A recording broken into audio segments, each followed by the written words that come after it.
So now we've got our 9-inch wonky cake setting up in the fridge. We're going to take this time to carve our popcorn bucket. Now, one of my kids have brought home a little popcorn bucket from like a dollar store or something from a birthday party they had attended. And however, our popcorn bucket will not be quite as narrow and as high. I'm probably looking for more like something like that. But I thought I'd hold this up and show you guys, like, this is my inspiration. This is what I'm going to be using as my inspiration. So here I've got a 6-inch square cake, about 6 inches high. So pretty much a square, maybe a little higher. Just like all of my cakes, we're gonna start by flipping it upside down. And I've got a little custom board that I've cut here, 4 inches. I actually don't have a 4-inch pan, so I have a 4-inch styrofoam dummy that I just traced and cut around. So we're going to center our board. A little over this way. You know what? I think I'm going to just use a little bit of buttercream. I find my board always moves around on me. There we go. Now we're going to cut on an angle, nice straight lines down. And we basically just want to trim away a portion of cake so that we don't go, again, like we don't touch the top perimeter of the cake. We just want to cause an angle. So I always like to pop my knuckle out, keep that knife away from the board on my first cut, angle it slightly, and let's just start cutting.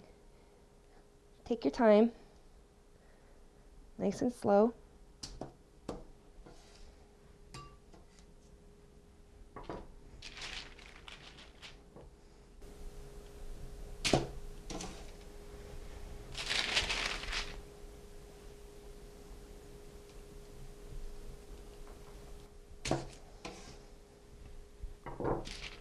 Okay, you can already see we're achieving the shape that we're going for. Now we're back at the beginning again. Now I'm going to go right up against the board. And now I'm really going to try to meet the bottom, or the top of the cake, sorry.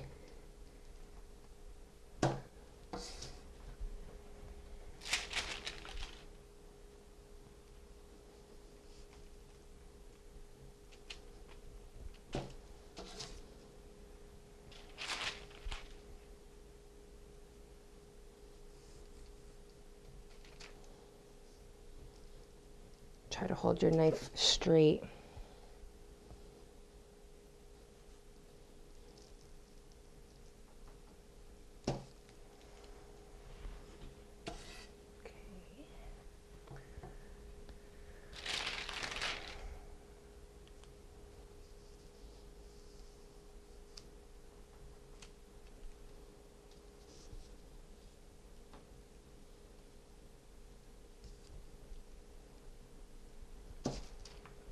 That's the closest cut I've got there. We're still going to turn the cake on its side as well and do some trimming up that way. I find I apply more pressure at one end of my knife than the other, and sometimes my cuts will become a little sharper on one side.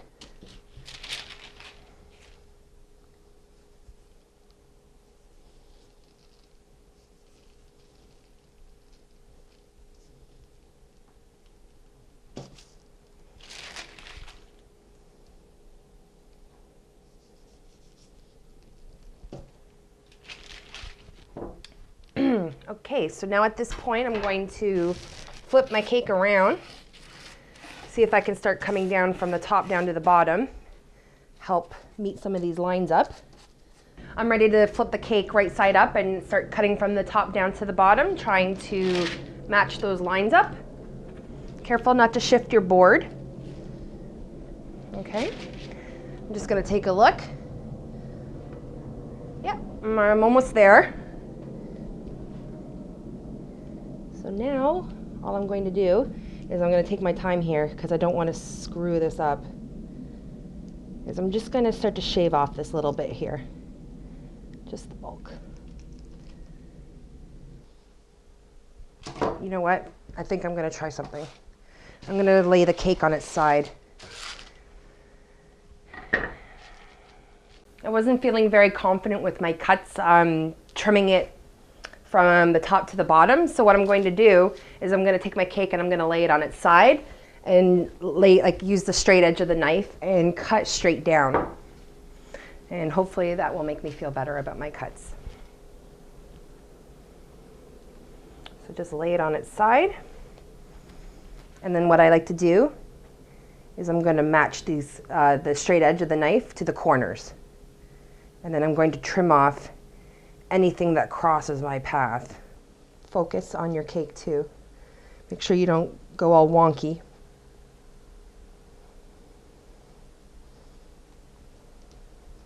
Scared. I'm always so scared.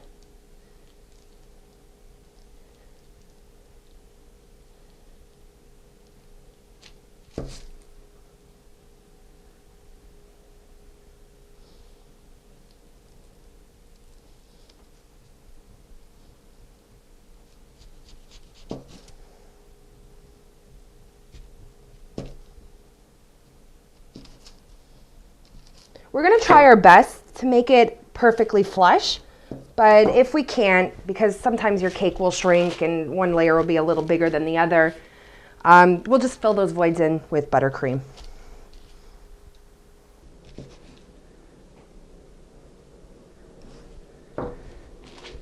You'll definitely find that you'll have a nicer side, like a cleaner cut facing one side than the other.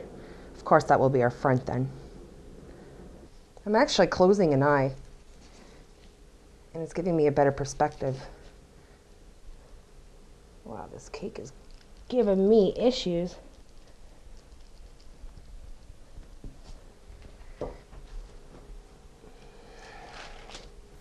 Just want to make sure that you don't have like any bulging lines. You want your lines to be as straight as you can get them. And I think that's pretty straight, man. Square cakes are not easy to tackle.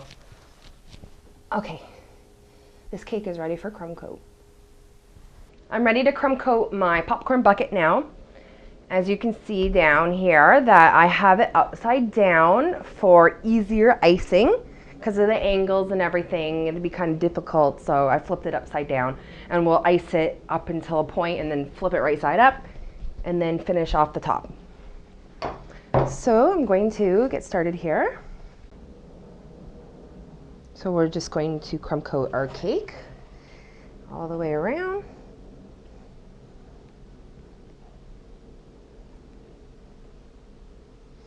We don't want to add too much icing. We will be paneling this cake. We will not be covering it directly with a full piece of fondant. So the more buttercream you add, and as it comes up to room temperature, those panels could slide down the cake.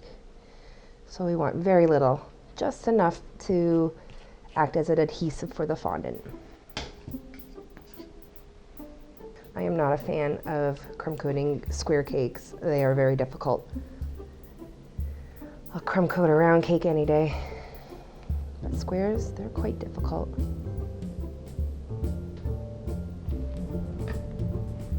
For a nice smooth corner, put on an abundance of buttercream and then drag it over to the other side. And that will help give you a cleaner corner. So I'm going to use my bench scraper, and we're just going to scrape away excess buttercream.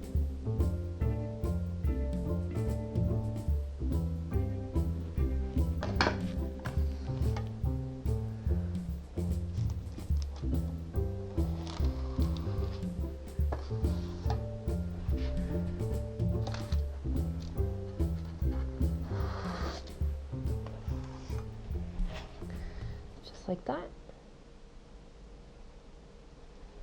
Okay, so you want to grab that lip of buttercream and pull it over, and that's how you get a crisp edge.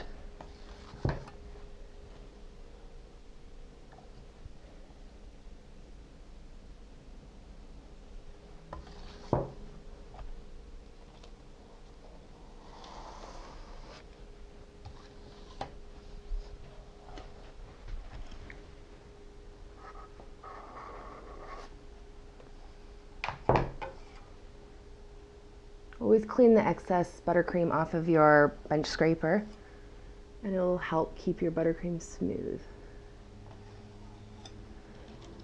I find I'm closing one eye just so I'm like not getting a double image.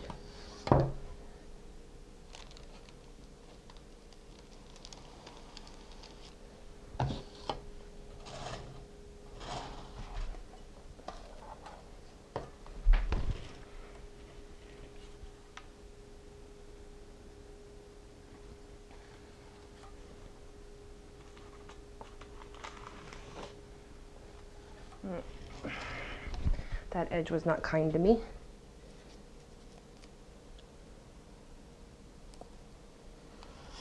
There we go. Cleaned it up.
All right, I've smoothed out my buttercream on all 4 sides, so I'm ready to flip her.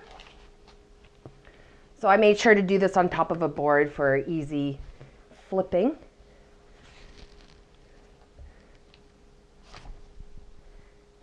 All right,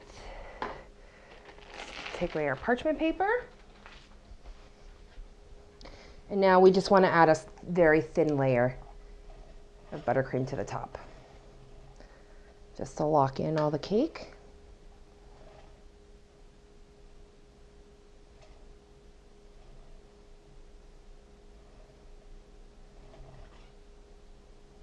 I don't really want to extend over the edge too much because I got the icing pretty smooth there, so I don't want to have to go on the sides and start smoothing that out all over again. Could even pop this in the fridge before you start crumb coating the top of the cake, and that might even help to preserve the buttercream on the sides. Now I'm going to start grabbing that lip and dragging it towards the center.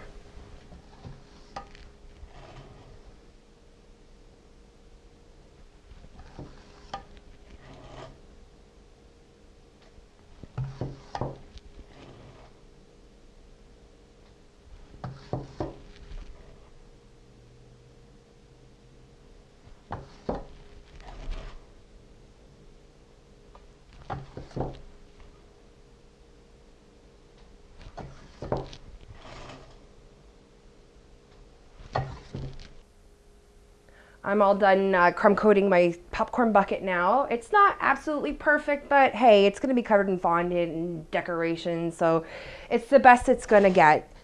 So I'm happy with it, so I'm ready to go pop it in the fridge and let it set up.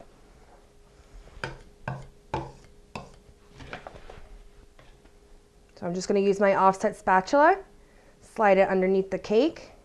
These top heavy cakes are awkward to move. Slide it under. You could even grab your board and just slide it under.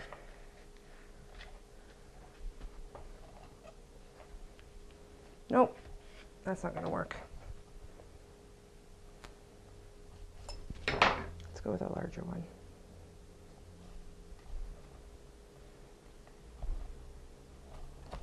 Oh, come on. You are just giving me a heck of a time, aren't you? All right, here we go. Oh, I touched my buttercream after all of that. No! No! Cooperate! I swear I've been doing this for 5 years, guys. This is where you need another person to come in. Yeah, I did it, guys. Easy peasy, lemon squeezy. Okay, that's ready for the fridge. It's time to cover the popcorn bucket in our white panels, and then we're gonna let it set up in the fridge before we add the red stripes. So I've got a chunk of white fondant here that we are going to warm up by massaging. And I'm using a stiffer brand. This is Fondex. I find that it sets up really well, and since we are paneling, you kind of want a fondant that will set up nice and firm and stiff, just so that it stays standing. So we're gonna need 4 panels. I'm just putting some cornstarch down. So I'm gonna make this a big, long rectangle first.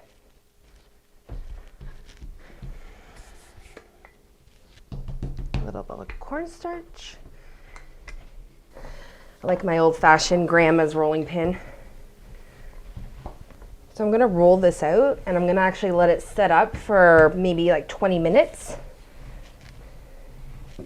So it's, like I said, nice and set up, and we can handle the panels without warping them.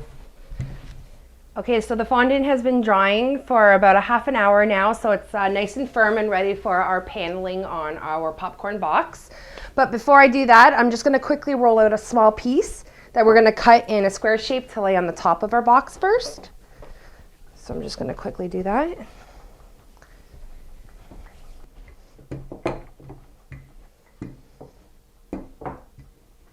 Nice and thin, it doesn't have to be thick. We're gonna be piling popcorn on top of this and everything. It's just to lock in that buttercream.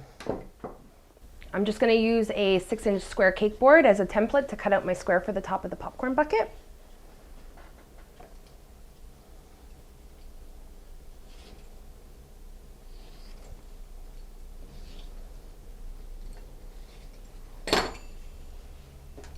There we go.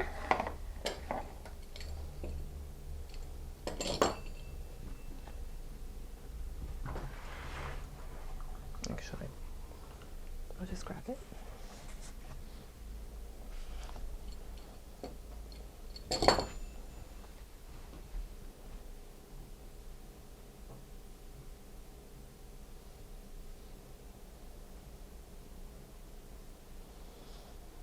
Just line it up the best you can. And you should be able to just shift it around.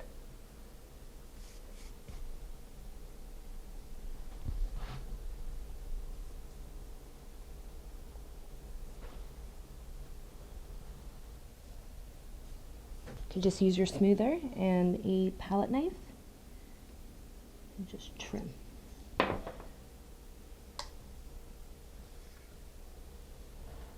Just removing any like excess bulk that would push against the panel.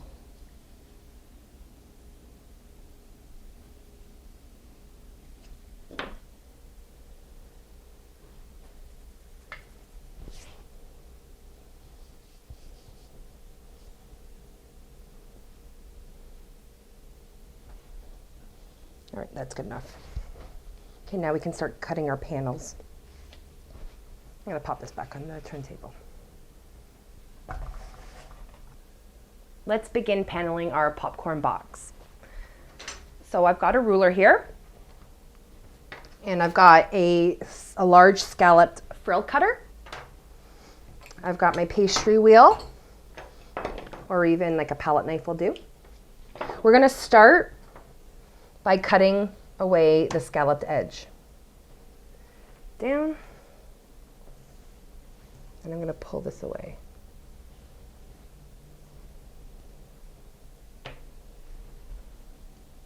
I'm gonna do my best to line that next cut up.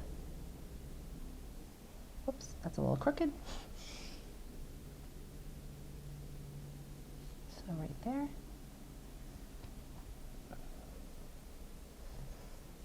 pull this away.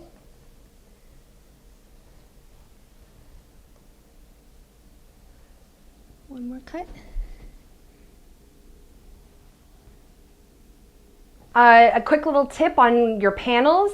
Everybody's cakes are different sizes out there. So just for an example, pretend this is my cake. So when you cut your panel, this is the height of your cake. Make sure that you include the height of the scallop as well. Otherwise, when you cut it away, you'll end up having the scallop below the cake, the top of the cake. So we want to create a lip with the scallop. So be sure you include that.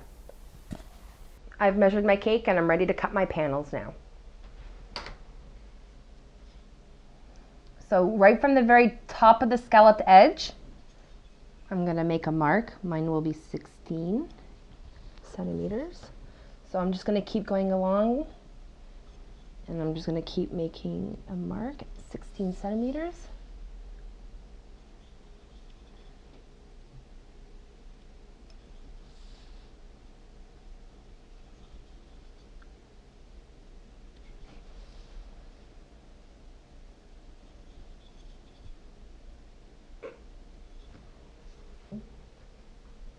I'm just going to line my ruler up with all my little guidelines here, and I'm going to trim away the excess.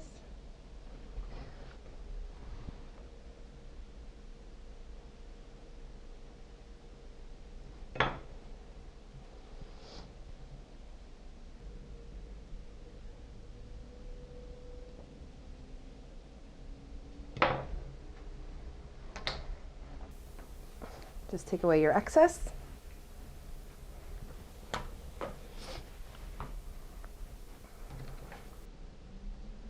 Okay, I'm going to trim away some excess. I think I'm going to take it right from this corner here so I have a nice neat edge. I'm just going to cut on a slight angle. We're going to trim this once it's on the side of the cake, but just to help make our fondant go as far as we can. Now be sure that when you're cutting your panel that you're going to want it to be a little larger than 6 inches wide and a little wider than 4 inches at the base. So I'm just using this as a rough guide.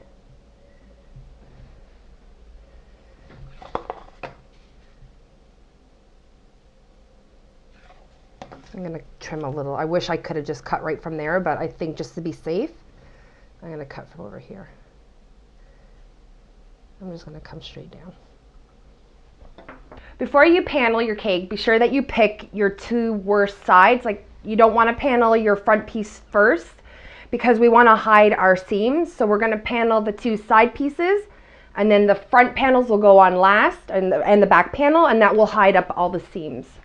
So I'm going to pull my cake in, and I'm just going to check what side I want to be my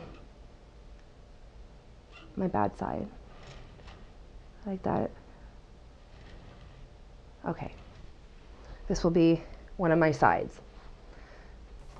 So I'm going to use a 6-inch cake board here just as support. I'm going to pick my panel up, flop it over.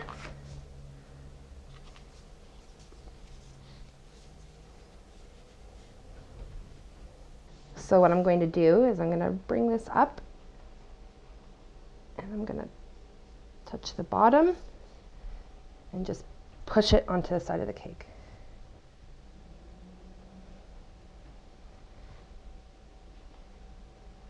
I was just making sure I was happy because I almost, look, you can see, actually, oh, I think I may have to move that over. Nope, I think that's gonna have to stay. Stay where it is.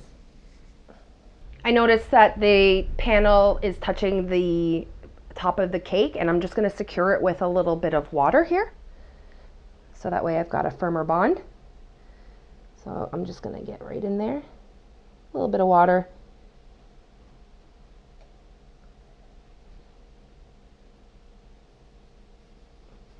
And that'll just help hold the panel in place as well.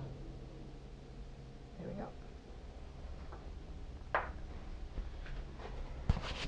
So let's trim this panel. I've decided to actually go with an 8-inch cake board as my support. So I'm just going to hold that right against the side of the cake. Nice and firm. And with my offset spatula, we're going to trim away the excess piece, being careful not to cut into the cake or the buttercream. Oh, see, I started to kind of go askew there.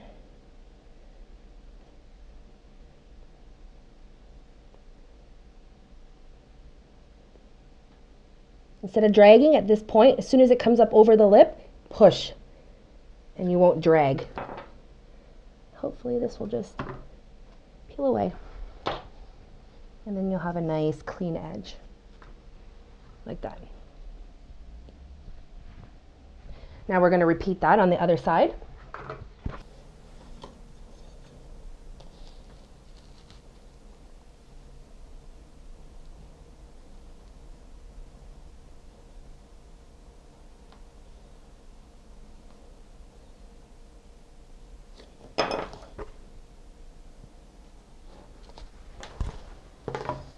There we go. We'll cover our seams up with, oh, that one looks a little crazy, but that's okay. No one's going to see that seam. Okay, now we're going to panel the opposite side.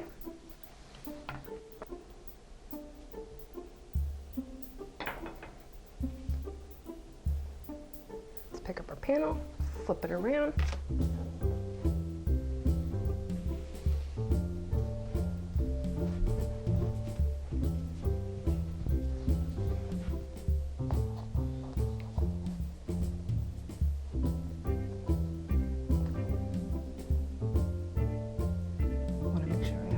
Hanging over each edge.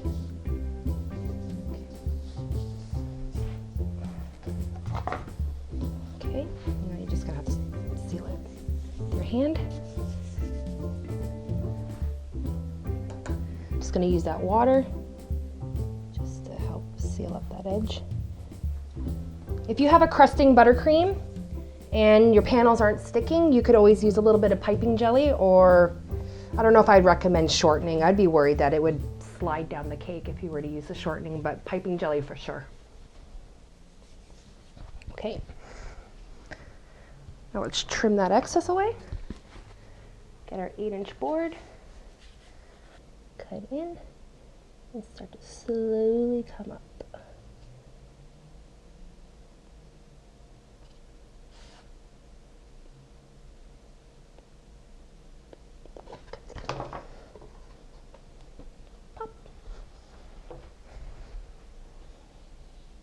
There we go.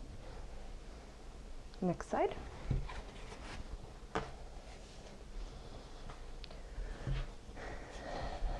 This side's always tough. I find this side's always toughest for me.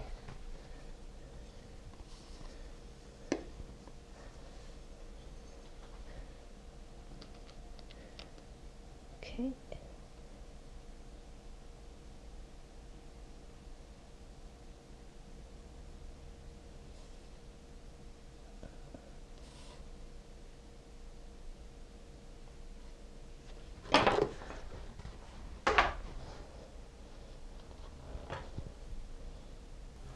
So let's cut this last panel. I'm just gonna go crazy. Really make sure that I get it perfect. I'm gonna go with my front too. Oh, did you see that? I hit it. It's okay. Cakes are resilient. I'm just picking what side I want facing forward. And I think it's this side. Oh, I think.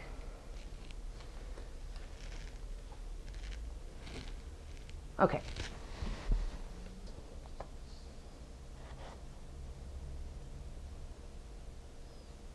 Want to make sure that your panels are overextending. Oh, wait. Ooh, look at that. That's not nice. How these corners aren't matching up. There we go. That's a little better. I wanted to make sure that the height was at least comparable. And this side as well. We could always have something hiding, like a ticket stub hanging over or something. Okay.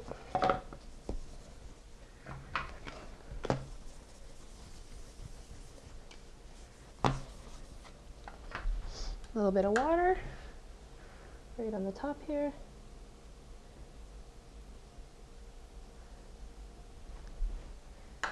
And where the fondant meets, I'm going to put a little water right here. Right there. I have a small gap right here, so just like at the top, I'm just going to add a little bit of water just to make sure that my seams come together. We will be hiding this all with red stripes and other things, but just anything to keep those panels together and so that they don't pop off. All right, let's see if we need the other side. Do it just in case. A little bit of water. There we go. This you do not want to cut into the other panel. So just take your time, nice and slow.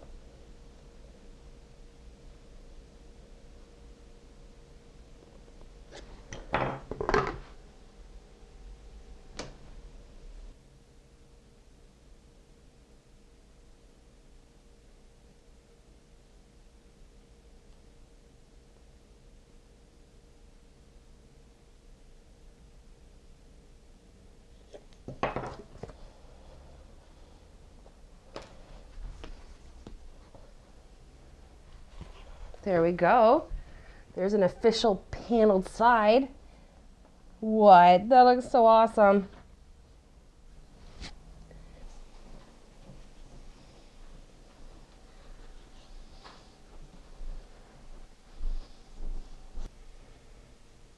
I'm just squishing the seam together, that's all. I'm just going like this because I had a bit of a gap, so I was just squishing it in place. Just a little, oh, I already had water there. This corner kind of, but we'll just be putting a stripe over it anyway. But I do have to trim up this side.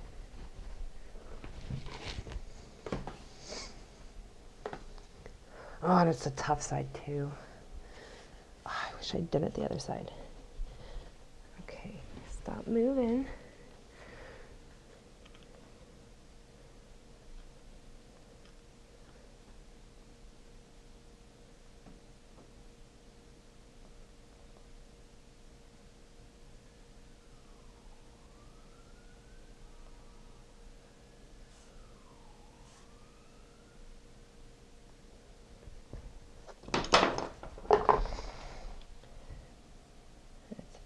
Edge there.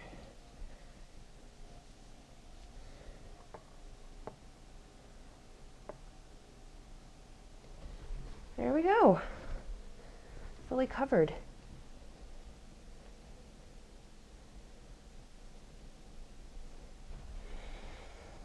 And you can see how these would be our front panel because there's no seams showing. Or this side, you can see there's clearly two seams here, but I'm going to do my best to mask those with red stripes. I've just got a couple little points on the corners here that I'm just going to trim down and try to line it all up. So I've got one right here. I'm just going to take it down. Okay, I'm going to pop this back in the fridge now until we're ready to add the stripes. I have pre-rolled a portion of red fondant for my popcorn bucket stripes. It's been sitting out for about 20 minutes, a half an hour. I just wanted it to set up a little bit before I cut my stripes. So let's demonstrate. Don't worry, if you don't have a strip cutter like this, you could always just cut strips with a ruler.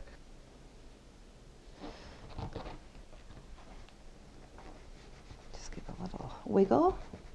Make sure that all that fondant is released. Give a little rub. Tap. Let's see if I can get one more strip. I'm going to have 5 strips per outside of my popcorn box.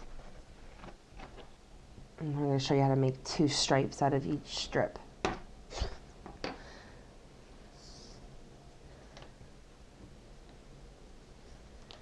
I don't think I can get any more, maybe. I always like to have a few extra. We're going to airbrush these as well. Okay, I'm going to show you how to make each strip into 2 stripes. So using the same strip cutter tool, I'm just going to line up the corners opposite of each other. Actually, I'm going to do it this way so I can see. I can't see that way. Push down nice and firm. We go back and forth. And there you have 2 nice even strips. Like that. See? Perfect. Oh, come on. Just lay them on a board and while you prep all your strips.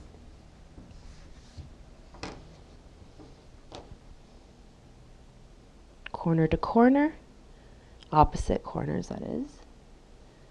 So 2 long triangles, and now just push down.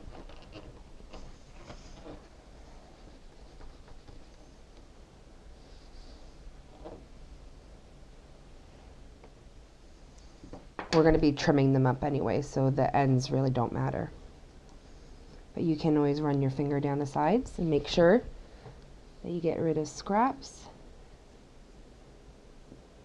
little frayed edges and stuff. And just pop that on the board. Like I said, you're going to need 5 stripes per side, so that's a total of 20 stripes. All right, let's get these ready for airbrushing. So first, let's trim them up. Let's create a stripe template. So let's just knock off a small portion at the end here. It's just too pointy. And then just make sure you hold it up to the side of your cake. And you want to take into account the highest point of your scallop. And just with my thumb, I'm just going to mark it here. I'm going to bring it down. And I'm going to trim that away. And that way, wherever we place it, we know it's always going to reach to the top, the highest point of the scallop. So now we're going to trim every strip to that exact length. So just lay it over top. Do your best to match up the thicknesses. And then trim away the excess. And we're going to repeat that process for all of the stripes. I'm going to demonstrate how to add a little bit of fun detail to our popcorn stripes with the air gun. So let's get airbrushing. I'm just going to follow, I've actually got just red, straight red airbrush color in the gun here, and I'm just going to follow each edge of the stripe just to add a little extra depth. Make sure you hold your piece down. See how easy that is? That was just an easy basic up and down motion.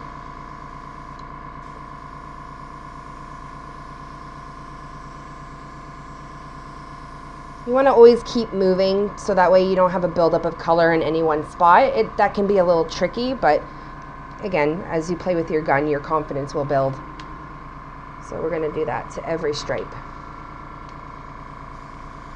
A good tip is always make up a couple extra stripes. You never know, you could drop one on the floor or tear one or smudge some paint on it. So always make up a couple extra just in case.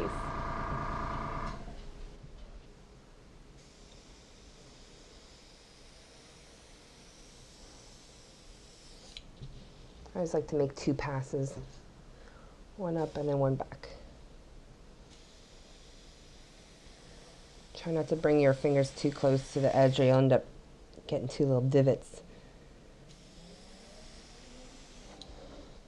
I just want to show you quickly the difference between just a plain red stripe and the one with a little bit of airbrushing. I like this one much better. I like the depth that it adds. I like it. Adds like this graffiti look, cartoony look that I love so much.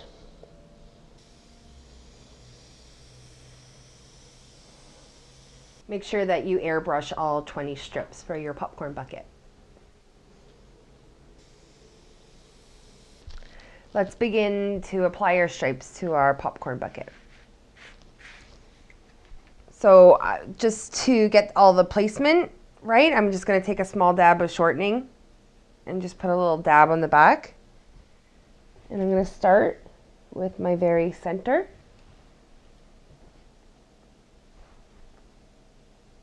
This is just to hold it in place until I figure out if I'm happy.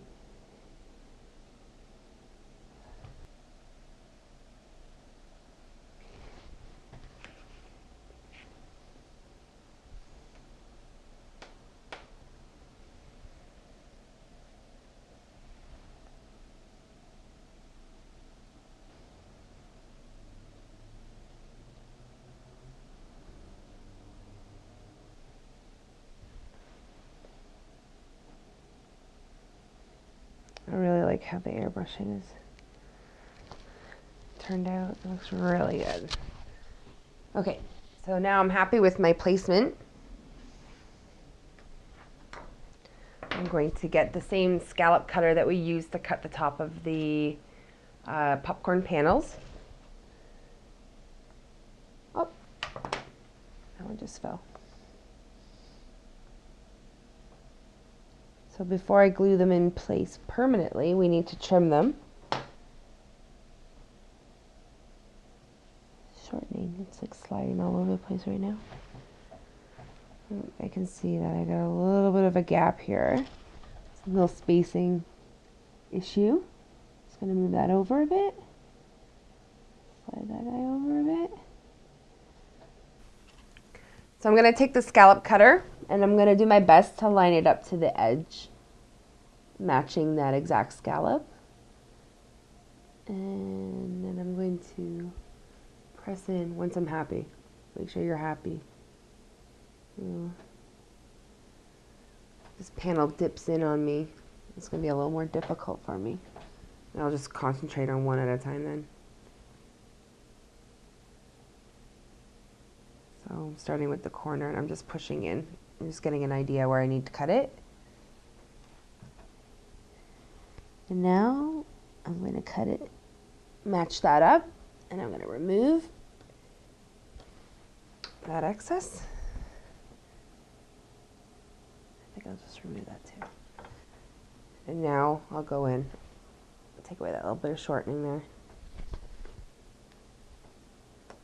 Now I'll go with my water. Don't get too carried away. You don't want like red stained water pouring out the sides. There we go. First panel in place.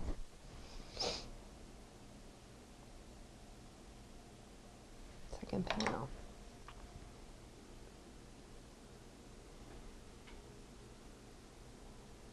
So I'm just focusing on this stripe right now.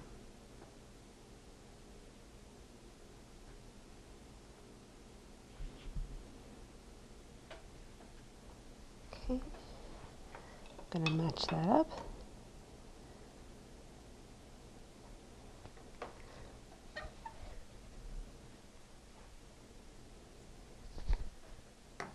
Some water.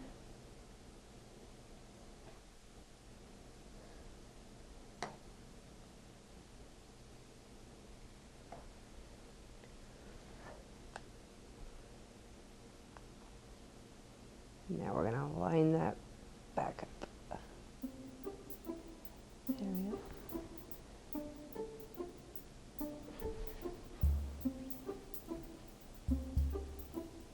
Perfect.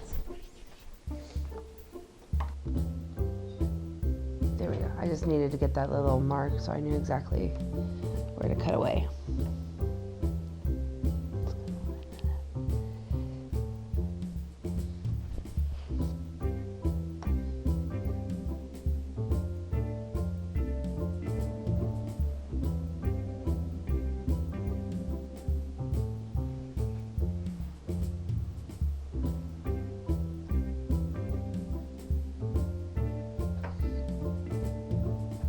Ooh, me likey.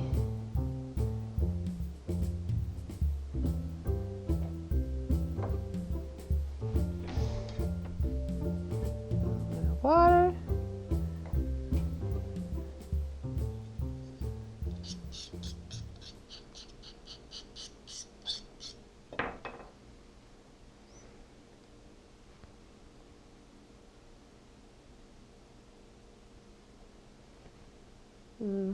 Just a little long, so I'll just trim off.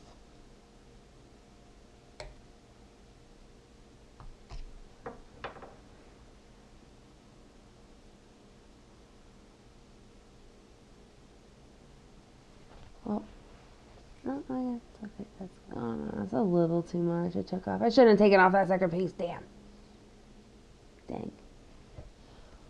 Well, this is where maybe your extras could come in handy. All right, so there you have it. All 4 sides all done, nice and paneled and striped. Gonna pop this back in the fridge and move on to our next step.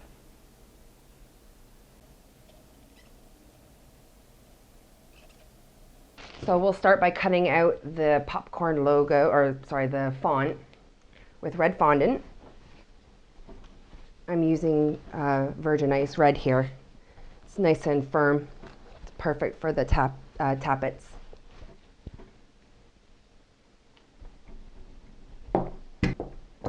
Okay, I think that's good. So I'm just gonna pop that aside for a second and let it dry for a moment, and it'll make it easier to cut out the letters. Let's get our font cutters. So this here is a little bento set that I bought off of eBay. I'm just gonna retrieve the P and the, no, sorry, I'm doing corn. So O, R, where's the C? C. But I'm gonna show you something. N, and let's see. Okay. So here's the N that the set comes with, and here's the Z. But I kind of like the look of the Z as the N. It just has a better feel for me. I think it looks funner. So I'm actually going to use the Z as my N for corn. But I just wanted to show you that.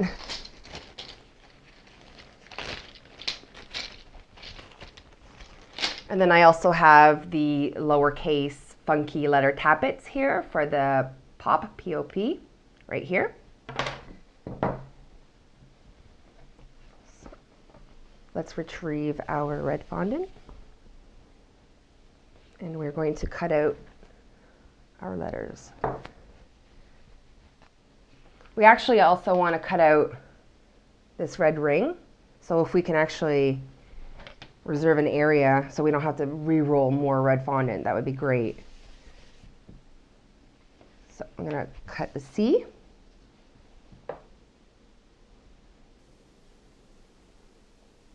A little wiggle, and then I'm going to actually push along the edge.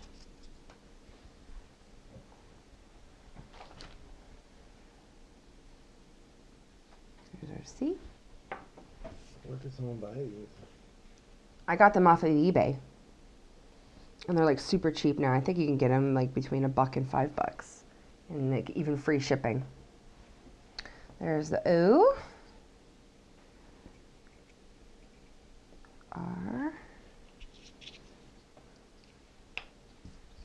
and our Z or Z for N.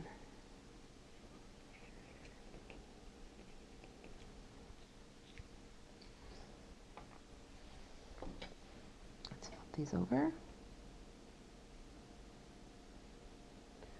Now you can see there's no center hole cut out of the O and the R. I'm going to use a tip.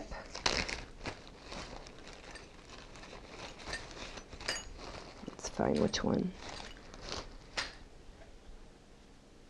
This is Wilton tip 7. I'm going to just offset the O, the center of the O here. It's just a little more fun that way. And same with the R. I'm actually going to go high though.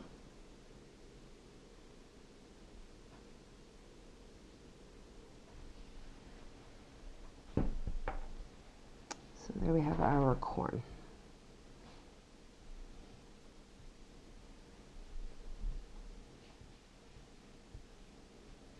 I'm just going to use my circle cutter here to remove my circle first before I cut out the word pop, just to make sure that I don't use up this piece of fondant. So we'll pop that aside. And now I can cut out the word pop and not worry that I'm going to take up too much fondant. I'm just going to cut a strip.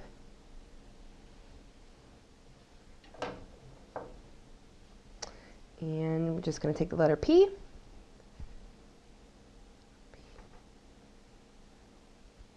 And push down, back and forth. I like to rub it to get rid of all those rough seams, rough cuts, and give it a nice tap. Oh.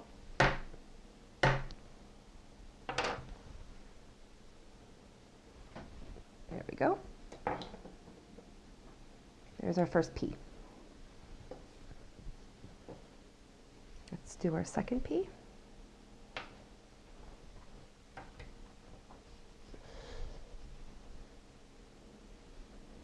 Flip it over, give it a rub. And then a neat little whack. Sometimes they'll get caught up right at the end.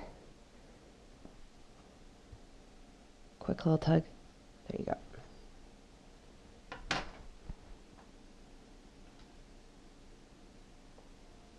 Second. Finally, the O.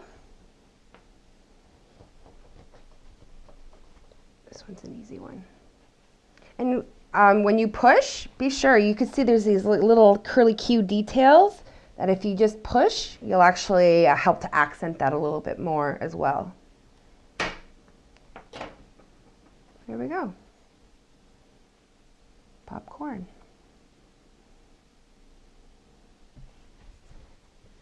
Let's roll out the white backdrop to our popcorn logo. I've got my white fondant here, just warm it up. Quickly roll this out. Cornstarch. Should probably have my smaller rolling pin for this, but gets the job done.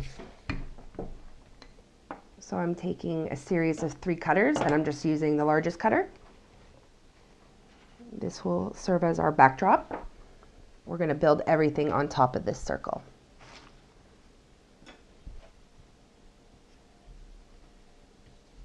Now remember the red circle we cut out earlier? That was one size less.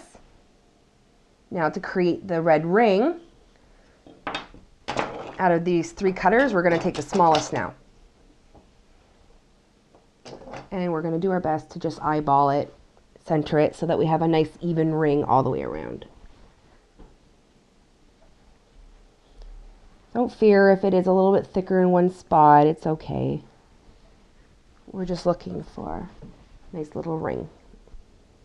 So push down, wiggle, wiggle, wiggle. And now we've created that little ring.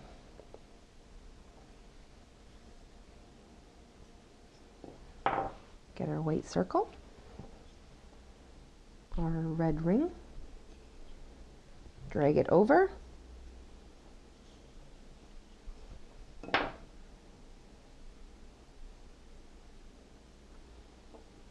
I'm actually going to use the cutter as a template if I can, just to make sure that when I apply the circle, the ring, it's going to stay nice and round.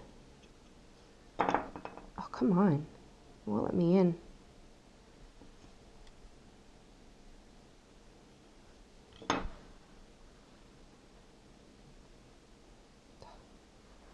Oh, shucks.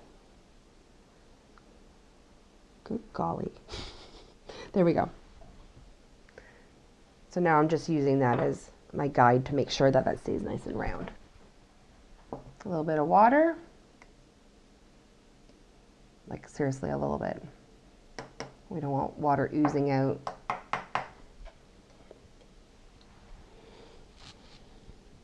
That's still too much. And I'm just getting right underneath there. All the way around.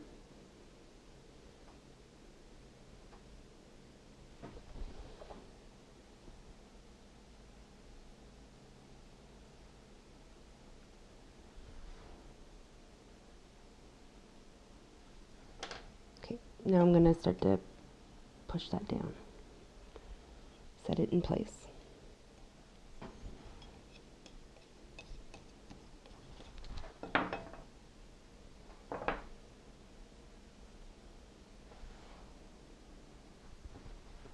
A little more water.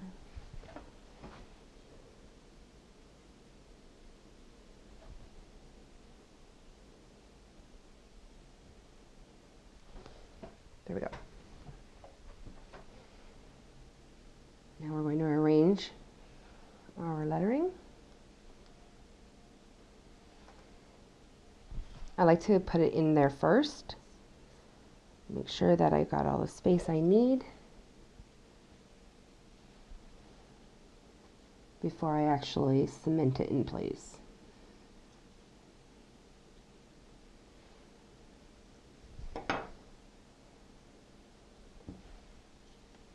Pop.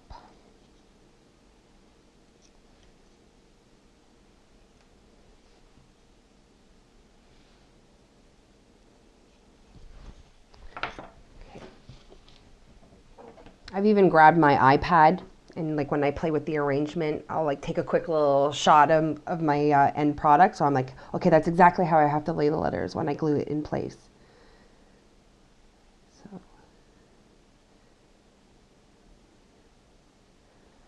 kind of want these angled in towards the center. And then I have the C pointing down. The O. Following this little natural curve here, and I'm kind of trying to tuck the O up in there.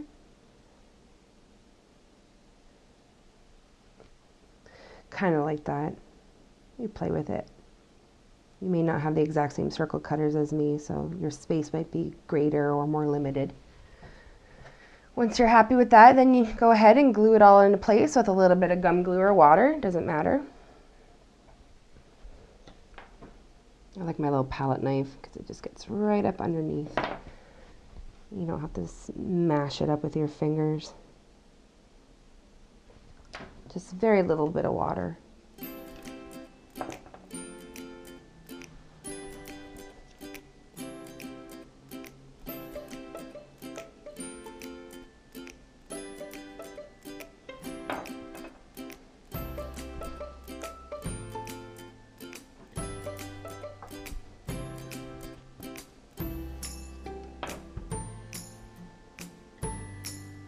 Make sure that you're happy where you drop it, because that red will definitely mark up your white fondant if you decide to shift it a little bit.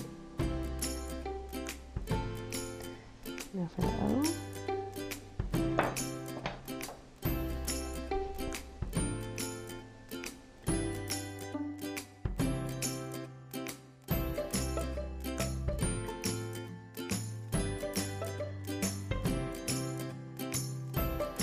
Andrea SweetCakes, that's me.